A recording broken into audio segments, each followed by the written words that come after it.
주일이니까 우리 같이 이렇게 인사하겠습니다. 예수님 다시 사셨습니다. 자, 다시 한번요. 우리도 다시 살 겁니다.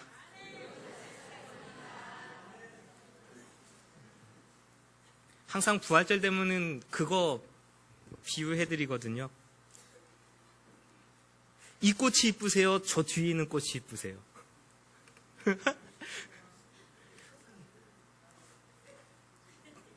이따가 한번 나와서 보세요. 지금 볼 때는 아주 여기 비둘기도 꽂혀 있고요. 아주 이쁘게 꽃꽂이 이렇게 되어 있고요. 쟤는요, 지금 아주 빨간색 꽃이 화려하게 피어 있지만 몇 주 되면 싹 집니다. 그리고 이파리만 남아 있고요. 어느 게 생명이 있을까요? 저는 하나님께서 일반적인 부활의 법칙을 자연 만물 속에 분명히 심어 놓았다고 믿는 한 사람입니다. 겨울만 사계절이 있는 거 감사해요. 맨날 푸른 데에 있는 사람들은 그런 거 잘 모릅니다.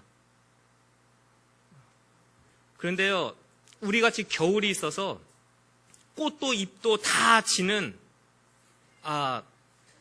정말 죽음과 같은 것이 임하는 것을 보는 때가 있고, 이제 봄이 되면 어떡합니까? 지금 무슨 꽃 펴요? 목련도 펴고요, 벚꽃도 펴고요, 개나리도 진달래도 다 펴는 것을 보면서 야, 새로운 생명이 그렇게 움튼다는 것을 보는 거예요. 그거 보는 거 참 감사한 일입니다. 눈이 뭔지 모르고 크는 애들이 있어요. 자, 그래서 오늘 우리가 뿌리가 어디에 있느냐, 우리의 삶의 뿌리, 우리의 신앙의 뿌리 그리스도 예수께 내리면 그리스도 예수께서 다시 사신 것처럼 우리도 다시 삽니다.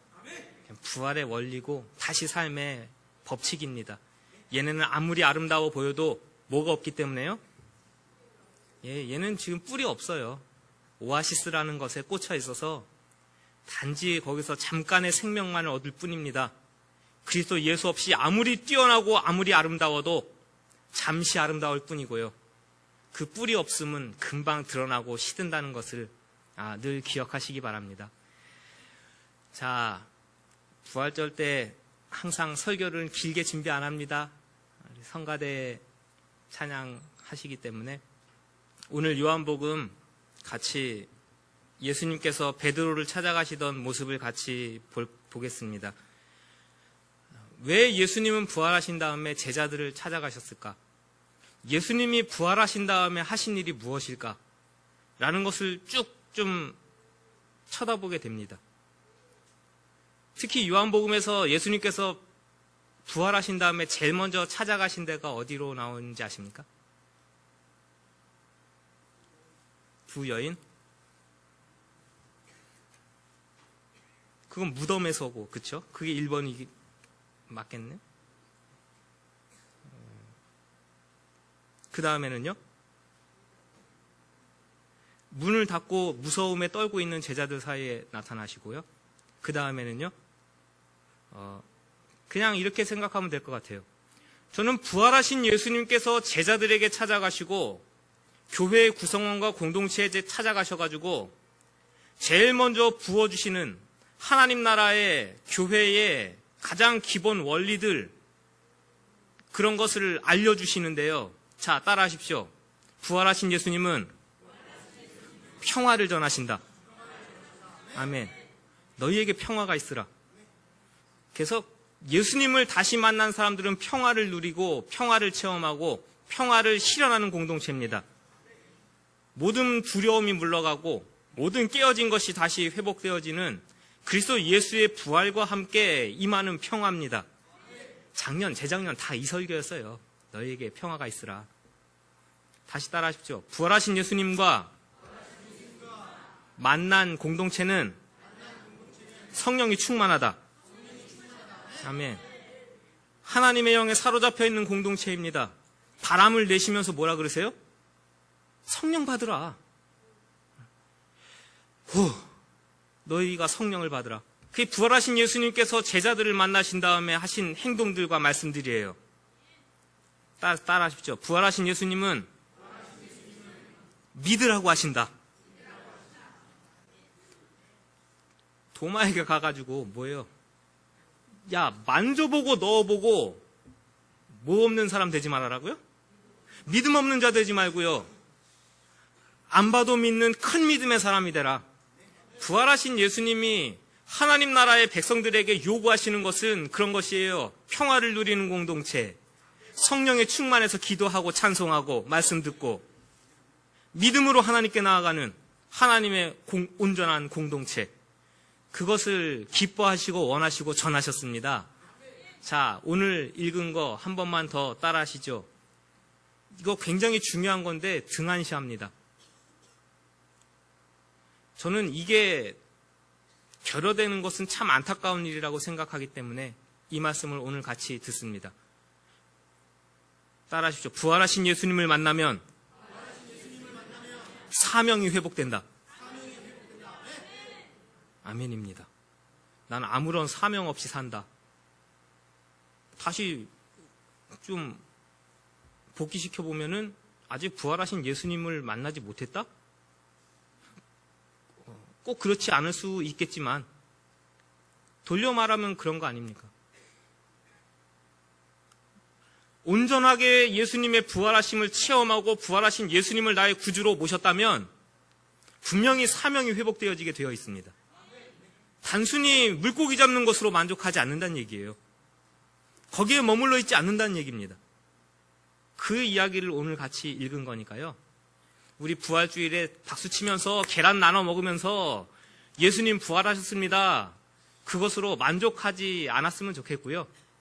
우리 더 성숙하는 길로 더 진일보하는 믿음으로 나아가길 간절히 원합니다. 밤새 가가지고 고기 잡았네요. 뭐 하던 대로요?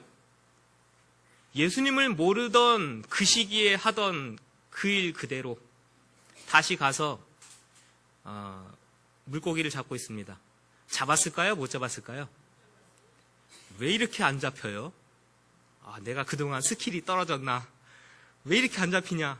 하고 있는데 어둑어둑한 새벽녘에요. 저쪽 언덕배기에서 처음에 예수님을 만나던 그 장면 그대로 야, 가가지고 깊은 데 가서 이쪽에다가 금을 내려봐라 하는 소리가 들려요. 눈치 빠른 요한은 누군지 대번 알아봤어요? 예수님이다. 그러니까 승질급한 베드로는요, 배 저어가가지고 가가지고 되는 거 참을 수가 없어요. 그냥 바다에 풍덩 빠져가지고 헤엄쳐가지고 예수님께 갑니다. 왜 예수님은 그렇게 찾아가시고 왜 굳이 처음 어부로 살던 그들을 부르시던 그 방법 그대로 연출하시면서 다시 베드로를 부르시고 계실까요? 하는 겁니다. 때로는 베드로처럼 저도 여러분들도 다운될 때도 있고요, 실망할 때도 있고요, 넘어질 때도 있고요, 좌절할 때도 있습니다. 내가 이렇게 살면서 그리스도인인가? 나 같은 사람이 하나님 앞에서 일꾼으로 서 있다는 게 가당키나 한가? 저도 가끔 그런 생각 많이 합니다. 내가 목사라고 이렇게 서 있는 것이 맞는가? 가당한가? 여러분들은 어떠신지 모르겠습니다. 내가 직분인을 받아서 교회의 권사라고 집사라고 일꾼이라고 성가대라고 그게 가당한 것인가? 때로는요, 교회도 모두 난 다 싫다. 그리고 베드로처럼 내 삶에 집중하고 있는 그 모습일 때도 있는 겁니다. 괜찮습니다.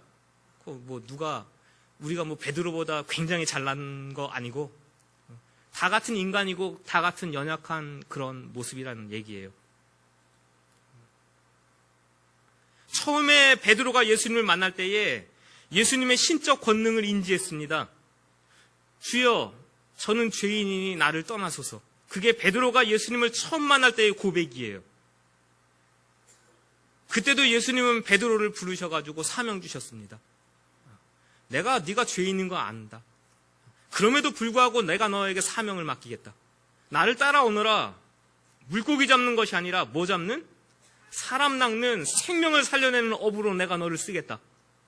그렇게 부름받아서 예수님 뒤를 따라가는데요. 가다 보니까 때로는 예수님이 눈앞에 안 보이니까, 때로는 내 신앙이 이렇게 연약한가 실망하니까 어떻게 해요? 이거 놓고 쉬고 싶습니다. 아닌 것 같은데요, 저는. 다시 물고기 잡으러 간 거. 오늘 예수님이 다시 찾아오셨습니다. 그렇게 저도 찾아오시고 부활하신 예수님도 여러분을 찾아오신 줄로 믿으시기 바랍니다. 예. 김 목사야, 요한의 아들 시몬아, 여러분들의 이름을 각자 불러가면서 예수님께서 찾아오시는 거예요. 오늘처럼 물으시죠. 네가 나를 사랑하느냐? 저에게도 네가 나를 사랑하느냐? 하고 물으시는 겁니다. 왜 3번이나 물으셨을까요? 똑같은 질문이고 똑같은 대답인데. 제가 예수님을 사랑합니다 고백하면 제 믿음이 못 믿어오셨을까요? 제 이 고백이 진짜같이 안 들리셨을까요? 따라하시죠. 부활하신 예수님은 나의 완전한 회복을 원하신다.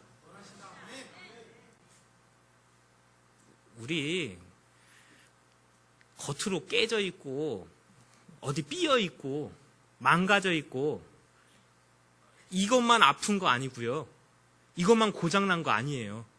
정말 심각하게 고장나 있는 건 어디에서 나오느냐? 속에서부터 나옵니다. 이 겉으로 망가진 거는요, 드러나기도 하고 어떻게든지 고칠 방법이 생기죠. 정말 심각한 것은요, 이 속에서 고장난 건 어떻게 드러나지도 않고요. 어느 날 폭발하면은 부부싸움도 되고요. 어느 날 폭발하면 자녀하고 싸움도 되고요. 정말 심각하게 폭발하면 어떻게 해요? 에이, 이 세상 못 살겠네 하는 거고요. 우리 다 같이 이쁜 옷 입고 앉아가지고 부활주일 예수님 부활하셨다고 박수치고 있는데요. 가만히 속을 들여다보면요, 베드로처럼 그 아픔들, 때로는 실패들, 내가 하나님의 자녀로 살지 못하고 주님을 부인하는 것과 같은 삶을 살았던 그 모든 것들 가지고 내가 오늘도 예배드려도 괜찮은가? 내가 오늘 하나님의 자녀인가? 하면서 스스로 자학하면서, 스스로 그렇게 비하하면서 그 모든 모습들에 예수님께서는 지금 회복을 명하고 계십니다. 몇 번 부인했어요, 예수님이? 베드로가? 예수님을? 마지막에는 뭐라고요? 저주를 하면서 난 저 사람 모른다고. 왜요? 나도 잡힐까봐. 나도 저 사람과 같은 패로 여겨져서 예수님 십자가 달리신 것과 같이 나도 피해볼까봐, 나도 손해볼까봐, 나도 죽을까봐. 그게 베드로였고요. 얼마나 큰 소리 당당하게 쳤는지 아십니까? 다른 제자들은 다 예수님 모른다고 부인해도요, 다른 제자들하고 비교하면서 적어도 나는 수제자인데, 내가 예수님의 제자 중에 으뜸인데 저는 절대 예수님 버리지 않습니다. 큰 소리 뻥뻥 쳤는데 다 한 번씩 그렇게 했잖아요. 저도 했어요. 신학교 다닐 때 라면만 먹어도 저는 목회하겠습니다. 큰 소리 뻥뻥 쳤어요. 하나님 앞에서. 저 굶어도요 목회할 거예요. 전 라면만 먹고 살아도 목회할 거예요. 큰 소리 뻥뻥 쳤는데요.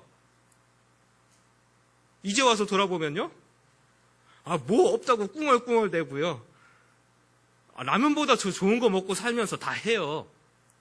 그러면서도 실망하고 있고 좌절하고 있고 뒤돌아서가지고 저한테 왜 이러시냐고 불평하고 있고 불만하고 있고. 아마도 예수님 앞에서 부끄러웠을 겁니다. 그렇게 큰 소리 뻥뻥 치더니 3번씩이나 부인하고 도망치고, 부활하신 예수님 나타나셔서 너희에게 평강이 있어라. 야, 보고 믿음 없는 자 되지 말고 믿는 자가 되라.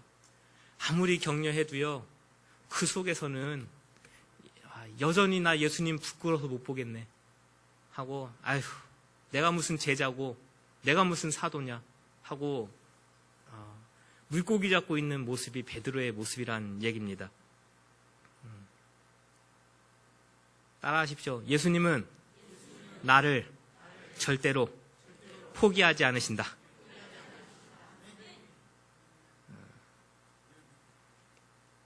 아주 여러분들은 참 감사합니다.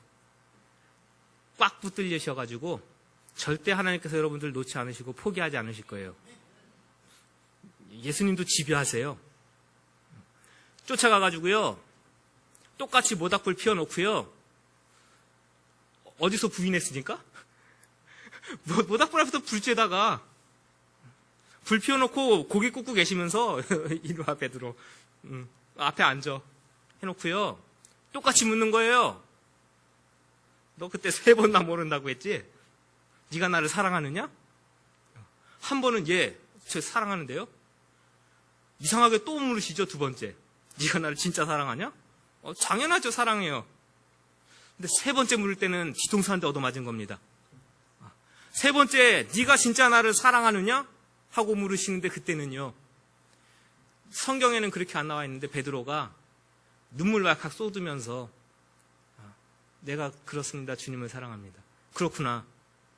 예수님께서 그때 그 장면 똑같이 만들어 놓으시고 내가 그 아픔, 그 슬픔, 때로는 그 죄책감 때문에 이렇게 속상해 있는 거 그거 다 풀어내시려고 일부러 나에게 이 자리를 만드시고 일부러 나에게 이렇게 3번씩 물으시는구나. 그걸 깨닫는 순간요, 주여 모든 것을 아시오매 제가 주를 사랑하는 줄을 주님께서 아십니다. 여러분, 때로는요, 여러분이 걸려 넘어지는 그 죄악들, 여러분이 실패하고 있는 그 모습들, 예수님께서 때로는 반복적으로 만드실 수 있습니다. 그런 상황 똑같이 만들어 놓으시고 다시 한번 물으실 겁니다. 네가 나를 사랑하느냐? 그때 또 넘어지지 마시고 또 걸리지 마시고 또 실패하지 마시고 주여 내가 주님을 사랑합니다. 고백하시는 우리의 삶 되시길 간절히 원합니다. 그게 부활하신 예수님을 만난 사람의 고백이었고 모습이었다는 것을 베드로를 통해서 보시길 바라요. 자, 따라하십시오. 옆에 분들하고 이렇게 인사하겠습니다. 사명 감당하면서 삽시다.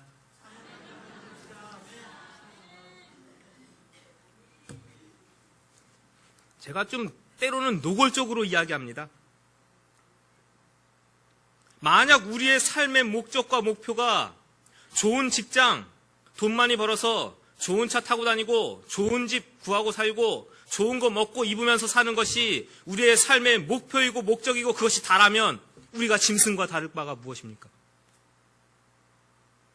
사자도 오늘 먹을 걸 먹기 위해서 초원을 그렇게 맹렬하게 달립니다. 새도 자기 집 지으려고 까치도요, 그 나무 쪼가리 하나 얻어 가지고 집 지으려고요, 그 새들도 여전히 그거 나릅니다. 독수리도 그 새끼 먹이려고 오늘 여전히 생쥐 잡고 있습니다. 그럴 것 같으면 사람과 짐승과 다른 것이 무엇입니까? 사명으로 사시기 바랍니다. 오늘 베드로의 모습은요, 전락입니다. 사명을 잊어버리고 사시는 분들은 전락이에요. 예수님의 제자로부터, 하나님의 나라의 일꾼으로부터 그저 전락해서 뭐에 연연하고 있는 겁니까? 그냥 물고기 잡는 거, 내 먹고 사는 거, 육신의 문제, 거기에 눈이 다 가 있으면서 예수님, 부활하신 예수님을 만난 사람은 무엇의 회복입니까? 내 양을 치라, 내 양을 먹이라. 거기서 전전하고 있을 사람이 아니다, 그겁니다. 여러분 삶의 자리에서 그저 먹고 사는 문제에 눈이 메어가지고 이거 걱정 저거 걱정하는 그 삶 아닙니다. 목사만 사명자입니까? 여러분들도 하나님께서 부어주신 사명이 있습니다. 가정을 믿음으로 돌려놔야 되고요. 여러분들의 주변을 믿음의 사람들로 바꿔놔야 되고요. 하나님 나라의 확장을 위해서 여러분들의 삶을 드려야 되는 겁니다. 여러분들의 가정과 직장이, 여러분들의 삶의 터전이 그렇게 하나님 나라의 확장을 위해서 온전하게 쓰여지기를 하나님은 기뻐하시고 바라십니다. 부활하신 예수님을 만난 사람들은 이것을 온전히 회복한 사람들입니다. 두 번째 헌신이죠. 너 나를 따라와라 할 때 다 버리고 예수님을 쫄래쫄래 따라갔습니다. 두 번째 부활하신 예수님을 만난 다음에는요, 여기 잠깐만요 예수님, 물고기 잡은 건 손질하고 가십시다. 안 그러죠? 부활하신 예수님 만나셨습니까? 양다리 걸치지 마시고 뒤돌아보지 마시고 예수님 뒤 따라가는 삶 살아가시길 간절히 원합니다. 젊어서는 마음대로 다녔지, 혈기왕성하게 다녔지, 자기 능력 믿고 칼을 휘두르던 자였지. 예수님 잡으러 온다 그러니까 칼 휘둘렀죠. 그래서 말고의 귀를 잘랐죠. 그래서 예수님이 다시 붙여주시잖아요. 그러면서 칼로 흥한 놈, 칼로 망하니 너는 알아. 하나님 나라는 그런 무력으로 임하는 것이 아니라, 나중에는 네가 팔을 벌리면 띠띠우고 다닐 거야. 그렇죠? 겸손의 모습이고 순종의 모습이고 다른 이들을 사는 이타주의의 모습입니다.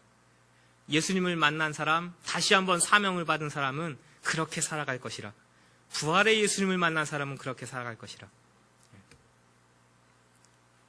자, 오늘 마지막 요거까지만 보고 같이 마칠게요. 예수님의 뒤를 따라가는 제자들의 모습이죠. 이렇게 따라가는데 베드로가 예수님 하고 손들고 질문합니다. 거기 누구도 같이 따라오고 있어요? 오늘 읽은 대로 치면 요한입니다. 사도 요한도 같이 따라오고 있어요. 저 친구는 어떻게 될까요? 저한테는 너 젊어서는 팔팔하게 다녔고 네 나중에는 이러고 해가지고 이거 뭘 지금 상징한다고요? 순교할 거, 어떻게 죽을 것을 알리시는 거예요. 사도 베드로, 너는 순교할 거야. 예수님이 자기의 사명은 순교래요. 손들고 묻습니다. 예수님, 저 뒤따라오는 요한이 저 친구는 어떻게 될까요? 했더니 예수님께서 뭐라 그러셔요? 딴 사람 신경 쓸 거 없고 딴 집 비교할 거 없고 너는 너에게 주어진 사명 잘 감당하면 그걸로 만족이라. 그렇습니다. 목사는 목사의 사명으로 잘 감당하면 그것으로 하나님은 만족하셔요. 가정의 가장이십니까? 가정의 사명 잘 감당하시고요. 가정에서 어머니십니까? 어머니의 사명 잘 감당하셔요. 자녀 되셨습니까? 자녀의 도리 잘 감당하시기 바랍니다. 왜 우리 가정은 이렇습니까? 저 가정은 저렇고요. 비교하지 마십시오. 교회에서 왜 저 사람에게는 저런 재능, 저런 능력을 주셨으면서 왜 나에게는 겨우 이겁니까? 비교하지 마십시오. 왜 그런 거 비교하면서 왜 이렇고 저렇고 합니까? 상처만 받을 뿐이고 누구에게 상처만 줄 뿐입니다. 따라하십시오. 절대 남하고 비교하지 말자. 아멘. 달란트대로 주신 거고 능력대로 주신 겁니다. 그러니까 그만큼 달란트대로 감당하십시오.